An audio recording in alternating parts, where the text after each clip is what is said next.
kani waa ayax waxa uu ku soo degay meherada hadda u jeedaan oo waqooyiga magaalada Gaalkacyo ayaxani waa magaalgelyo doon magaalgeliyaan siinayna wardinku maxaa leeyahay baash waxa leena ayaxu waxa weeye waa xawayaan Ilaahay abuurtay waxa weeye wax kastana waa risq raadis risqa Ilaahay ugu talagalana u qoonsan mayno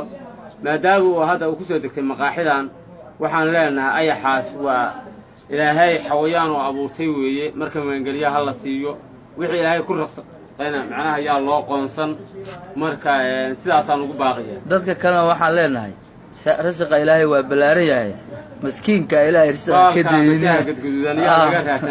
إلهي maxaa laga cunay hada ma qof gaajo oo haysaa jide waamay kaas qofku gaajo ka beenayo ma jido wajaha leh asaga naftiisa yaa loo qoray magaalada geel bayaal sacbayaal aribayaal geedka leebtahay waa iska cuniyay oo tay xagga ay xagga ka goynay baalka xunka iska burburtay waa ka yahay hada baahi u geynisana ma jido bal maxaan u geyniyay bas way marka oo sina magaliyo magaliyan siinana baalkaas waxa way maqaaxidaas jooga wax cid taabanaysa ma jidho waa sheegan meel mariyo ayaxyada kale la fariin baa u direena dhanka waqooyi magaliya taale magaliyo noogu imaado